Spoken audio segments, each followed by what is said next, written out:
Transformers Animated is host to a lot of amazing characters. Whether they're members of the main cast with plenty of screen time or just some side characters with minor appearances, it's almost always a treat to see what the show cooks up in regards to each of them. One such case of the latter is none other than Swindle, the Decepticon arms dealer who's always down to bargain. Despite only playing a role in a total of 2 episodes and making a cameo in one other, the animated team really made him a fun and entertaining character to watch interact with others. So today, I'm dedicating a video to talking about Swindle and how he stole the show whenever he appeared. The first appearance of Swindle in the Transformers animated timeline isn't actually from the TV show, but instead in issue 5 of the IDW tie-in comic, Transformers Animated Arrival. Halfway through this issue is a Decepticon-focused story called Everything Must Go. This story takes place during the 8th episode of Season 1, Thrill of the Hunt.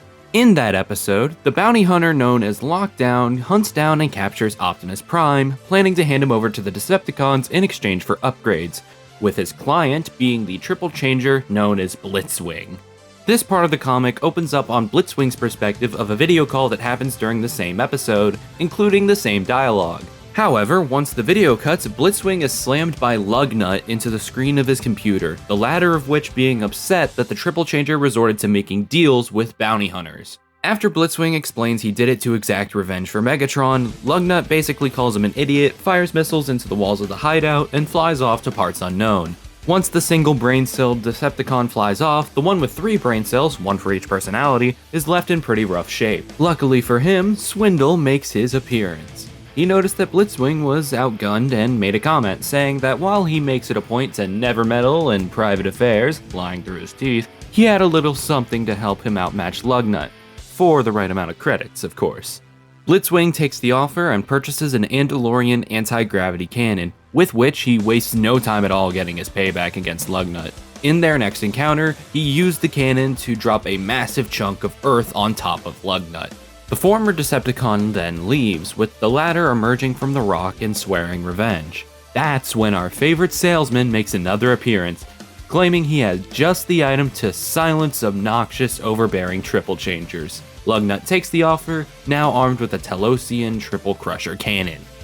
In the next battle, Lugnut uses the cannon to crush Blitzwing into a ball. Swindle swoops in after that and helps out the unfortunate misshapen madman, calling his loss a temporary setback while using a Torcolonian decompression pump to get Blitzwing back into shape.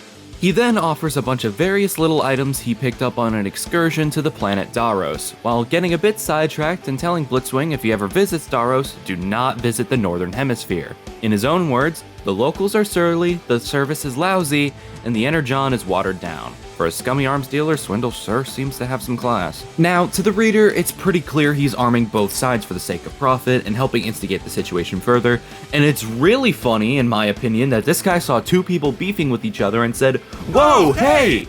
I can make money off of this!" Absolutely top tier instigation. I love this character. The rest of the issue is pretty much just Swindle arming both sides with progressively wackier and weirder weapons to use, like this comedically shaped gas cannon that can freeze you and then have you shattered like glass, which Blitzwing does exactly to Lugnut. Then, Swindle repairs Lugnut with Manonian superglue before selling him an Omega Bomb, a vehicle mech suit thingy capable of destroying entire planets. Lugnut suits up and goes to fight Blitzwing, who interestingly has something similar of his own. After a brief fight, they both tell each other, "Your doomsday weapon is useless against my nemesis shield." That's when they both realize they've been had by Swindle and he's been using their squabble for his own financial gain. The end of the issue sees them go to confront the con man, who was quickly backed into a corner and makes a remark saying no refunds on damaged goods. Fortunately for his wallet, they aren't looking for a refund, but instead an exchange. And by that, they mean exchanging his parts around his body. His head for his exhaust port, his servo for his pelvis, shock absorbers for his hydraulics, and way more. This mess leaves Swindle curled up in a ball, commenting that the customer is always right, and also asking if anybody had seen his cyber spleen. His next appearance, and his first on-screen appearance in the TV show, is in Season 2, Episode 8, SUV Society of Ultimate Villainy. The episode itself is centered around a bunch of the human villains throughout the series so far being brought together for a team-up. The speedster Nanosec, the excellent Angry Archer, and the spoiled brat Professor Princess. No appearance of the Goat Headmaster though. These three were brought together by a new villain known as Slow-Mo, someone who could slow down time on anything mechanical by using a fragment of the Allspark.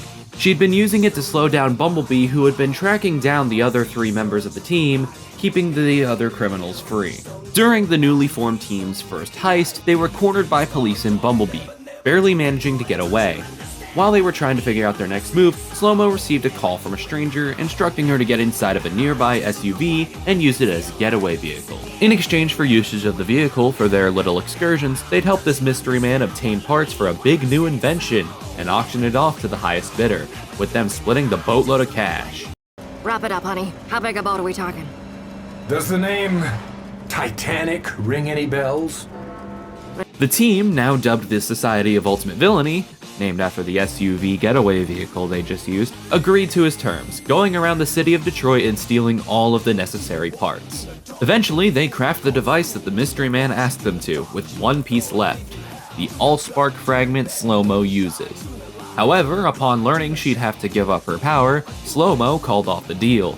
This disappointed the mystery man, who soon revealed himself. The SUV vehicle transformed into the lovable arms dealer himself, Swindle, who thanked the team of villains for helping him build the slickest weapon in the galaxy. Before the team could attack as a response to their betrayal, Swindle blasted the floor beneath 3 of the 4 members, then activated his Negatronic force field emitter as he was about to be hit with one of Slow-Mo's time beams. He then went off and said that he got it in an arms deal with the Vok of Nexus Zero, saying that the Vok were nice creatures, and if Slow-Mo ever found herself in the Nexus Zero area to check him out, she wouldn't be sorry. Bumblebee and Sorry Sumdac show up to the scene, but seeing the slowdown rays bouncing off wildly against Swindle's shields, they decided to back up and take cover, calling in backup. Swindle refuses to take no for an answer from Slow-Mo, aiming his blaster at her, which results in this scene. You wouldn't risk blasting me and destroying this. Good point. But now... Well, he's got you there. After blasting another hole in the ground to get rid of Slow-Mo, Swindle takes the timepiece and inserts it into the device, then rings up the leader of the Decepticons himself, Megatron.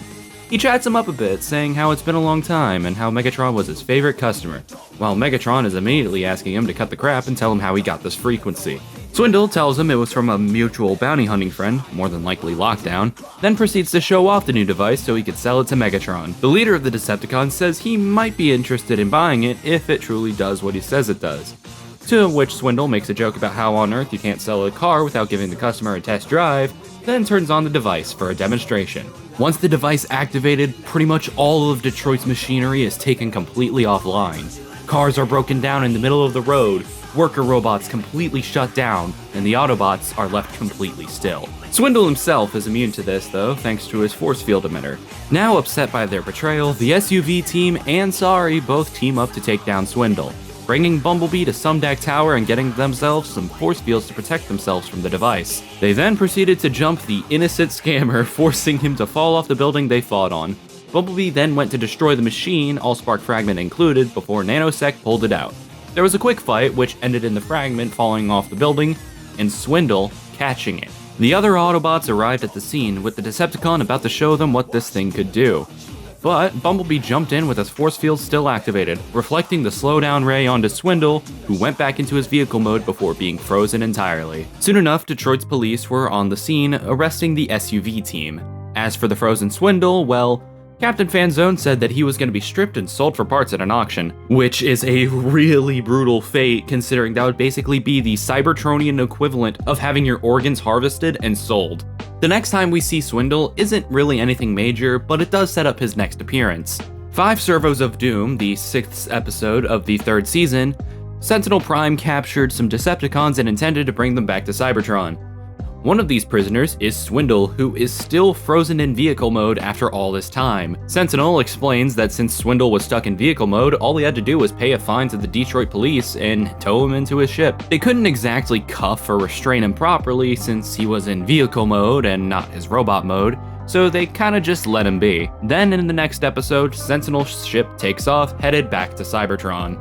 The 10th episode of Season 3, Decepticon Air, sees Sentinel Prime and his squadron hauling various Decepticon prisoners back to Cybertron. The quickest way back is through some kind of cosmic storm, which Sentinel demands to journey through despite Jazz's warnings. Venturing through this storm caused the ship to surge with some kind of energy, coursing throughout the whole vessel, including the prisoner holding bay, where the dormant Swindle finally was unfrozen from his stasis and transformed back into his robot mode. Which, by the way, must have been literal hell for Swindle. According to Bumblebee and Swindle himself, anyone who got hit by those slowdown rays are still able to feel and perceive the world around them in real time, but the rest of them is just completely frozen. Imagine yourself being in that position, able to see and feel, but not move, not talk, nothing. Imagine that for probably entire months of your life. That would be enough to drive anyone insane. But this guy Swindle, woke up, took a look around at the prisoners around him and said,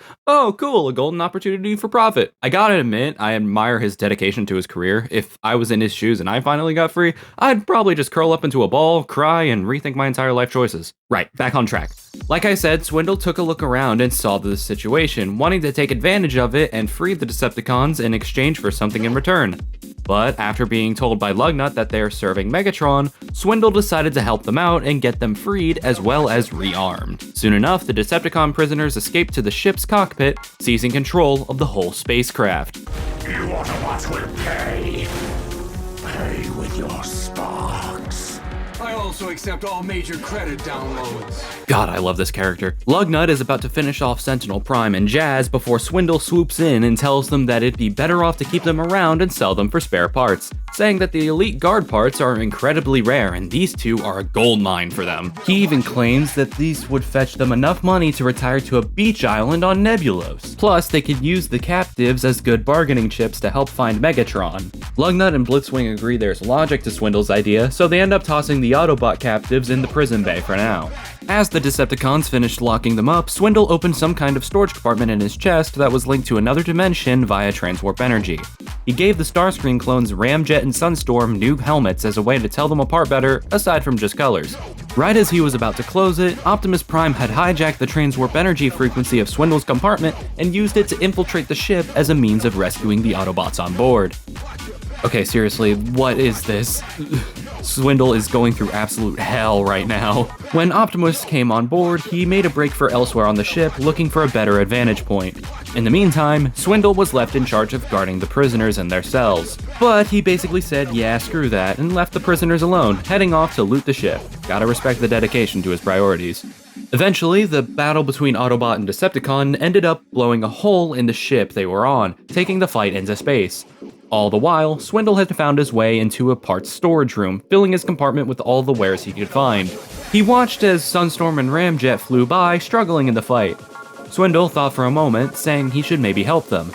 But instead, how about he helps himself to these parts? He laughed a bit, and then frowned since nobody else was really around to hear the joke. Once all the fighting was said and done, and the Autobots and Decepticons had made it back aboard the ship, the Autobots victorious of course, they couldn't help but notice the sound of an escape pod deploying above them. As the escape pod flew away, we see Swindle aboard it laughing victoriously, gloating about his ultimate free shopping spree. And that marks the final appearance of Swindle in the Transformers animated continuity. Overall, I think Swindle is easily in my top 5 favorite Decepticons in Transformers Animated, maybe even top 3. Even with his such little amount of screen time, they really made the most of it with how entertaining he is to watch. His general quips, mannerisms, and all other aspects of his personality are really well brought together by the late Fred Willard, who you may recognize from other projects. He's played Shelby Forthright, the live-action CEO of By and Large from Disney Pixar's WALL-E. Or perhaps you recognize his voice from the infamous scene in The Boondocks where he plays Mr. Joe Petto, where he gets himself involved in a rather large controversy over usage of the N-word. Fred did an amazing job at bringing the character of Swindle to life, and he's probably always going to be my favorite voice actor for him across any continuity. May he rest in peace. And that's how Swindle stole the show in Transformers Animated. This video was a long time coming, and I hope you guys didn't have to wait too long, but I think 6 months is pretty long anyway. The idea of who I would talk about next was actually voted on by you guys, and maybe my next one will be as well, so keep an eye out for any possible polls in the future. If you enjoyed this video, please consider leaving a like, it'd really help me out. My goal this year is to upload a lot more videos than I ever have before, so stay tuned for more. And if you want a space to talk all things about my channel, whether it's Transformers, Smash Bros, or whatever else that I might make a video on, or whatever you guys are interested in, be sure to check out my Discord server linked in below. I'm hoping to expand my community a lot more and engage with it as well. Again, links in the description, feel free to check it out if you want to. I won't force you. As for now, thank you so much for tuning in, stay safe, stay hydrated, tell your friends and family you love them, and I'll see you all on the flip side. Peace out. Because at B&L, space is the final frontier. What I don't understand is that if it's so offensive to them, then why do they say it over and over again?